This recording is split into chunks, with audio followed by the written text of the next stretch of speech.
Hello, everyone, and welcome to our weekly discussion series that's hosted by the Chaldean Cultural Center in collaboration with U of M Detroit Center, Unique Voices in Films, and CMN TV. I'm your host, am Nemu, and my guest today is Marina Benjamin. Welcome, Marina. Hello, thank you.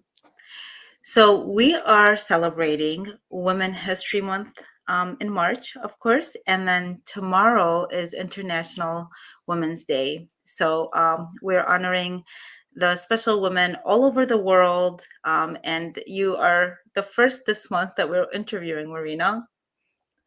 So you have Very a honored. very interesting story. I discovered your book, which we'll talk about that in a little bit, but let me do introduce you. So Marina Benjamin is a writer, memoirist, and editor. She has written 6 books, among them her family memoir, Last Days in Babylon, which tells the story of the Jews of Iraq. Most recently, she's written a trilogy of memoirs exploring the midlife experience in real time. The Middle Pause, and Insomnia were widely acclaimed in the UK, US, and elsewhere and translated into 8 languages. Marina's latest book, A Little Give, appeared in 2023. She lives in London and is a senior editor at Aeon magazine. Her essays have appeared in the Paris Review, the TLS, and Granta. So we're so happy to have you. I want to learn so much about your ancestors as Jews of Iraq. But you were born in England, correct? That's right. So tell us about your childhood, growing up with Iraqi Jewish roots. Well, to tell you the truth, I mean, that Iraqi Jewish culture was really a universe in itself. Not just inward looking, but very densely populated. Everyone I knew, everyone my parents knew, were Iraqi Jewish exiles. So it was a kind of bubble community. And everyone would gather regularly to break bread together. There were the lighting of the Jewish Friday night candles, everybody yelling over each other in Judeo Arabic, which we can talk about in a bit because I think has some Aramaic history behind that language, that dialect. It really, there were elements of it that felt, especially when I was very young, like a permanent party. And of course, there was distinctive food and which is colors my memory, very visceral memories of the smells of the food and the taste of the food, and totally different from the environment that was surrounding me, the British environment surrounding me. And you did not have any contact with Iraq or anything like that until you visited in your early 40s, correct? That's right. I mean, I as I grew up, I was used to say to my mother that I lamented the fact that she didn't speak to me in Arabic as a child, and that I wasn't fluent in Arabic. Um, and I think she felt that she wanted me to have every opportunity of being at home in England. But of course, I'm going to speak English anyway because that's the schooling that I'm going to get. And I wish, I lamented that she hadn't taught me um, Judeo-Arabic. And when I did attempt it, I was, it was the source of entertainment. So after a while, I stopped trying. But I did then study. I took Arabic classes in London because I wanted to be able, on this visit that I planned to Baghdad, to be able to read street signs. It terrified me, the idea that I was going into this war zone, which I basically went 1 year after the war that ousted Saddam Hussein. And I wanted to be able to kind of at least have basic conversational skills. And that was very interesting, taking those classes in London, because most of my classmates were Urdu, young people who were devout and who could read the Quran but didn't understand a word of it. And these were people who refused to believe that there was a Jewish history inside Iraq at all. I mean, for them, I was literally a logical impossibility. So yes, I mean, I wanted to visit Iraq because I had already at that point, decided that I was going to write a memoir which would kind of tell the story of the Jews of Iraq. So your story sounds like many Chaldeans I know, including my niece, who's a professor at Clemson University right now. She also was bothered that her parents didn't teach her Arabic. And so she Mhm. went on to study it herself, and she now is, in the Department of Arabic Literature.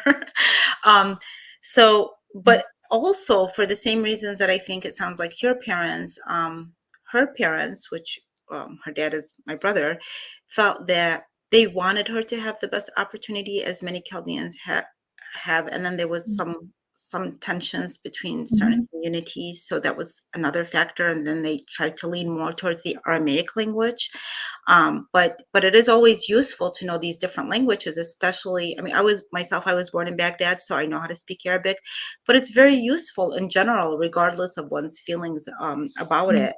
But you did write, I read in your writings that you were very resistant towards your background in the beginning when you were younger. And obviously, what changed about that, Mhm. that not only did you go and Mhm. so it seems like you decided to write the memoir before you went and visited. So what led you to want to write the memoir and then to go to the extent of visiting Iraq? Yeah, I suppose there were a lot of things. I mean, the first thing was that my grandmother had died, and I felt that that connection with my heritage was loosening, and that perhaps in another generation, I would not feel it. I would not feel that personal chain of history that connected me back to Baghdad. And I had just had a child, and I really was asking myself, what did I have to pass on as someone who was born to a community in exile? What connection did I have? How would I pass anything on? Was I just the end of the line? It was very funny because I mean, I felt biologically having a child, I was the beginning of something, but culturally, I felt like I was at the end of the line. So for me, that kind of inspired this quest to find out a little bit about my background. Um, and the way that I did it was to novelize my grandmother's life because at the time that I started researching the book, she had already been gone for almost a decade. And what I did was speak to a lot of her contemporaries, older people who were maybe in their 80s when I was researching this. And, I mean, I really felt like I was kind of capturing oral histories that were disappearing, that were on the verge of obliteration. And I wrote my grandmother as a composite character based on everything I could find out from my family about her, plus, blended with experiences from people I'd interviewed. Um, and I say that I did this in the introduction because there's a prologue where I pitch up in in Baghdad, and I basically take this very dangerous trip to the old city with a guide and who's hired somebody, armed, uh, like a bodyguard. And I'm thinking, wow, I'm living my whole, Indiana Jones style adventure. And my idea was to look for any traces of Jewish life in the old city, and there was none. There was nothing left. And I ended up in an Armenian church, actually, that had been ransacked during the war and had been stripped of all its um, relics and artwork and altar pieces, and feeling that I was in this um, place where not just my history, but other histories were kind of being erased in the moment of being there. It felt like a very pivotal moment in Iraqi history. Um, and and that's when I decided I would do this kind of novelization of her life, and that I would use the life to stand in for the experience of the Jewish community in the first half of the 20th century. So that was the time span that I was looking at, and it's the time span that coincides with the absolute peak of Jewish life in Baghdad to its nadir, to the expulsion of the Jews en masse. So that was how I bounded the book. You know what? What was the year that you went to Iraq? I went there in 2004.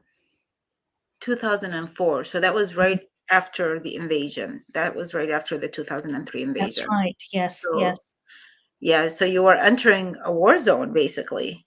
yes. And I mean, I didn't know how dangerous it was until I got there, really. And I had taken advice from war journalists about how to travel in and what I could and couldn't take, where to stay.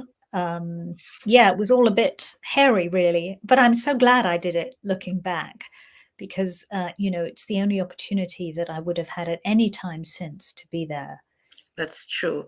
And I went in 2000 after 20 years of having so I was born in Baghdad, then I left when I was age 9, and then 20 years later I went there, and I remember my mom was telling me, just wait until things get better, wait till things get better. And I said, Mom, I've traveled to so many places and I've held off going to Iraq waiting for it to get better, and things never are. And thank God I went then, because it did, as you were mentioning, when I went, it was a lot Mm. better in comparison to what happened after.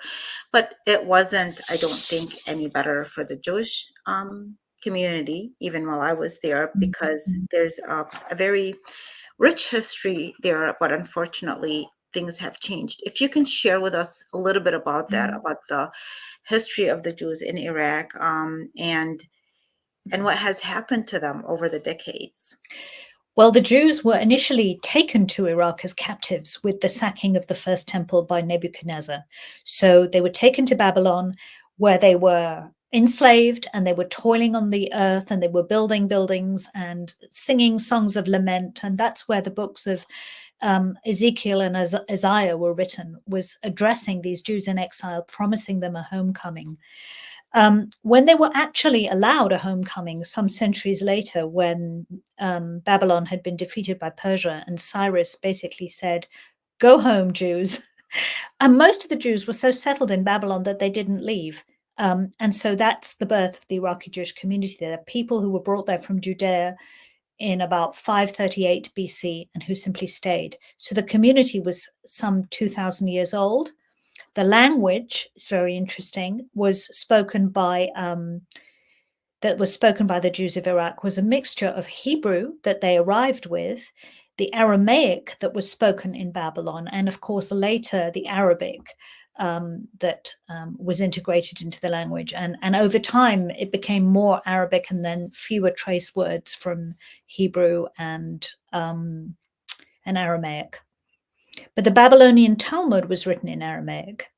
Um, and by time the Ottoman Empire arrived, the Jews were in quite a comfortable position, and the Ottoman Empire was very tolerant of other faiths, as I'm sure you know. And Jews, like Christians, had what was called a dhimmi status, which was a kind of protected second-class citizens. There were things they couldn't do. They couldn't serve in the military. They couldn't take political roles, but they were free to worship. So compared to the ghettos of Europe, for example, I think Jews were in a way quite better off in the Middle East under the Ottomans. Um, and then by time the British arrived at the end of the First World War and ousted the Ottomans, the sick old man, as the Turks were known at that point, there were about 150 Jews in Iraq, the vast majority of them in Baghdad, some in Basra, but and some in Kurdish areas in the north, in Kirkuk and Sulaymaniyah. And Arbil, but most of them in Baghdad. And that was a thriving community, very well integrated, a community of merchants, of educators, of poets, of politicians, of financiers. Yeah, I mean, culturally, in terms of costume and food, um, more or less indistinguishable from the Muslim community. You'd need to be an insider or have inside track knowledge to be able to distinguish the Jews. And their population grew to over 160,000. About that, or 150,000, something like that. 150,000. Mm. But then there was that, and then was it at that period that it started the decline, and then the discrimination against the Jewish that happened? No, not really. I mean, it took quite a few decades for that to happen, although it happened relatively quickly. I mean, in my book, my argument is really that the Jews couldn't survive. I mean, they were politically unable to survive the clash between Zionism and Arab nationalism. So they were made to feel like an other in their own homeland. Um, even though the Jews of Iraq, by and large, were not Zionistic, they were at home where they were. They didn't want to move. So there's a story there about the agitation of that community by Zionists who came from Palestine, who were urging them to move. And there's a story too about the gradual increase in discrimination. So very similar to the kind of Nazi laws that were passed in Germany in the 30s, but with a lag. There were laws passed against the Jews of Iraq. Things like subtle things like quotas, informal quotas on university places, trades that were prohibited, promotions that didn't happen. The sort of thing you could convince yourself that you could survive and it wouldn't get worse. But then it did get worse. It did get worse, yes. And then it got to the point where I know maybe a few years ago there was like 4 individuals left in Iraq, then now it's down to three, which you can't really even get the names of for Yeah. security purposes. And Well, there that's were actually, 22 when I visited. There were 22 Jews left, and that was part wow. of my story was tracing those Jews. So I started off in modern day Baghdad, sort of not finding anything, not finding synagogues or community centers, what happened to the houses. So I had more questions than answered. I'd gone there looking for answers, but I only had more questions. How was it that this community that had such an indelible mark on the city that made up at that time a third of the population of Baghdad could disappear without a trace? That was where I started. But then I did also, as well as novelizing that history through the life of my grandmother, I was also trying to get in touch and tell the story of the last remaining Jews. What was going to be their fate? They were too small in number to be a community. And once again, there was agitation from the outside, well-meaning people from the Jewish community going into Baghdad at the behest of the Americans, making contact with these people, also, emissaries from Israel trying to get them to leave Israel, others saying that, they should stay in Iraq and repopulate Baghdad and that the Jewish community could flourish again. So they were very torn, those 22 people. And they'd lived there all their lives, they weren't in a hurry to move. But most of them did, in fact, go to Israel in the end. But when I met them, they were in a state of kind of dismay, really, partly because, they'd been living under Saddam's culture of fear like everyone else. So it was a very strange generation of people who'd had no freedom, suddenly being given options. And they didn't really know what to do when I was there. So it was an interesting time to meet them. Well, Last Days in Babylon. So I had explained to you, my copy is arriving Mm. today. Amazon Prime was not as quick as they normally are, and I can't wait to read it because I've always been fascinated about the people that I didn't even know that they were 22 in 2004. I Mm. just the four that were left, I almost thought, well, but that makes sense. I mean, like gradually, obviously they've passed, but some of them have left. Mm. But I was always curious about their life, like how did they manage, and were they living in secret? Um, so Marina, based on what you saw, and then there's the fact that you weren't even born in a Middle Eastern country Mm. in Iraq, and I'm sure it's just like well, there's a culture shock when you come to move here, but there's also, even if you're traveling, there's like a little bit of a culture shock. Um, did you find the process of writing your memoir to be cathartic or emotionally challenging? And how did you navigate through these emotional aspects of sharing your personal experience Mm. and even finding out all these things that you're finding? I mean, even me listening to this, I'm thinking, you're talking about your own ancestors and coming to find out all this happened. I know that myself, I'm also a writer, and when I write some of these things and see what has happened, including like our villages, my ancestral villages where my parents and grandparents was destroyed by ISIS, and when I write about, and I have not seen it since, and I don't really know that I want to, something has left me since Mm. 2000 after all the things and all the destructions that I saw. That's how painful it is. But yet there is that sense of responsibility to address these and to write about them and to keep them alive through writing. But it's very sad, but it's also, there's like this duty to it. How do you feel when you're writing about your ancestors, and how did it feel when you went and saw with your own eyes where, studying where they were to what has happened to them over the years? Well, when I came back, I used to tell my family and friends that I never felt more Iraqi than when I was in Iraq, and specifically when I was in the Jewish cemetery in Sadr city, which was actually under siege at the time that I went, but by Muqtada al-Sadr's kind of militia. So that was an interesting experience. But and the cemetery was hidden behind very high walls. I'm not even sure that the militia knew that it was there. I imagine that if they knew that it was a Jewish cemetery, they would have bulldozed it. But I found I was looking for my grandmother, but I found my grandfather. I didn't know he was buried there, but I found his grave. And that was a really moving moment for me. I also, you were asking about an emotional connection. I felt very connected, surprisingly connected to those last Jews, because I kept thinking if it hadn't been for the machinations of history, there go I. I could have easily had that life, and yet I had one that was much freer and without living under the yoke of tyranny or fear. You mentioned earlier whether the Jews had to worship in secret. I think it came and went, the secrecy or the imperative to be secret, depending on the kind of political milieu. I think Saddam Hussein more or less turned a blind eye towards the Jews. They weren't persecuted under him, but I think they just went about their business quietly.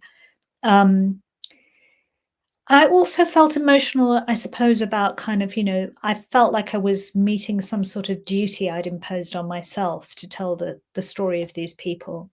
Um, and their dying language and their dying way of life. And I look now at, my mother is in her 90s, and that community of exiles um, is passing on. And my generation largely doesn't speak Arabic. And yeah, I mean, it's a whole culture and way of life and history that I think is just going to be found in books from now on. I feel emotional about that disappearance.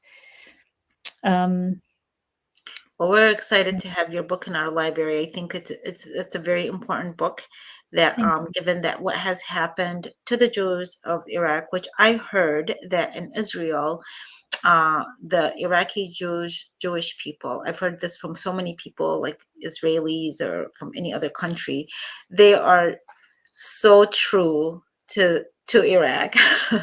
That they said, oh, they when they talk to you about Iraq and how they feel about it. And so I hope to connect with that community soon as well. Um, what do you hope?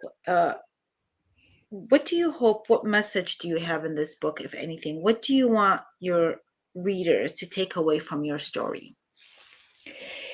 I think what I learned from all the research that I did and the story that I excavated and found myself telling, about that generation of people, um, is that Iraq, Baghdad, like perhaps Damascus and like Alexandria, like all those great cities of the Middle East, were great melting pots. They were multicultural cities.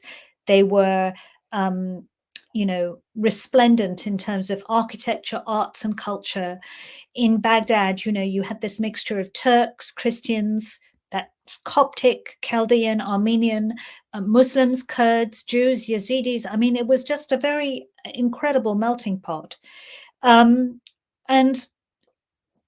for me, I suppose the lesson was that came to an end with the rise of nationalisms. And I think it's a very pertinent lesson for our own era, to be honest, because we live in an era of multiculturalism and diversity, and instead of seeing it as something to be celebrated, I think that there are very strong and upcoming political forces on the right, largely, that are supremely nationalistic.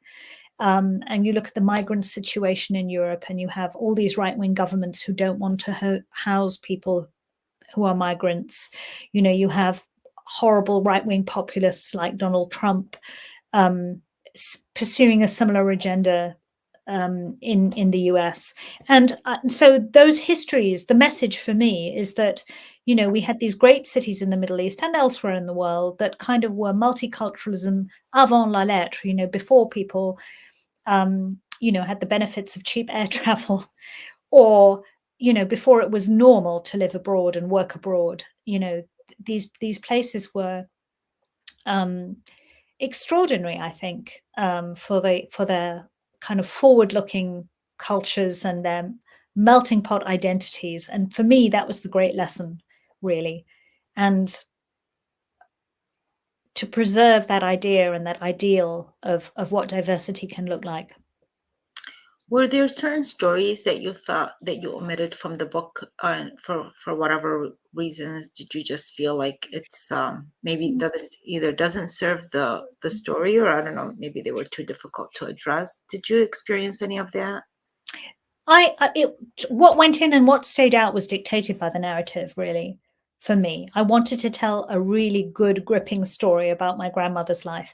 And so there was a moment where I was considering, oh, would I extend it? And would I think about, you know, looking at the Jews who, you know, my mother, should I look at my mother and her siblings and how they moved, how they were bumped from country to country as exiles? What was that experience of exile? And then it just felt like, no, that was diluting the power of the story, of the single story that would end with the expulsion. I thought it was a much sharper ending and a much better narrative to have painted a picture of a very rich and beloved life that was suddenly evacuated. This community, you know, was told it was not wanted. The Jews were made stateless in their own cities. Their property was frozen. They were told they were no longer Iraqi citizens. They had to forfeit their passports, and they were made to leave. So that seemed like a much more powerful place to end the book. What are you currently working on? I'm sure is this the only thing that you've worked on that you addressed Iraq in any kind of way, or your ancestry, or and what are you currently working on? Yeah, I felt like I had done everything I set out to do with that one book, and I have moved on. I mean, I suppose for me, in a way, writing that book was a bit of a doorway into writing more personally. And so since then, I've really focused on writing memoirs. Um, and maybe that book was the first book that kind of, in a way, I allowed myself or gave myself permission to write more personally with that book. So I'm grateful to it for kind of opening an avenue that I've gone on to pursue. By the Um, way, I've read some of your essays on your website. Really enjoyed them, especially like the one with your daughter, how oh, thank you're you. measuring the height and stuff like that. Very, very relatable. My children are teenagers right now, and they've pretty much outgrown me, which is not that hard to do, size, height wise, anyway. But yes, I sense that personal way of your writing and the style, and it's very relatable, enjoyable to read. Thank you. So we have only a few minutes left, and any last words, Marina? Um, I'm so delighted to be doing this interview and to think that the work that I did, I suppose now coming on 20 years ago, has been able to enjoy such a lengthy afterlife that it still speaks to people. And so it reminds me that there is a real value to kind of preserving those cultural pasts of communities that are no longer with us or fast disappearing. So it feels kind of validatory, really, to be here talking to you and to have that ongoing interest in the story of the Jews of Iraq.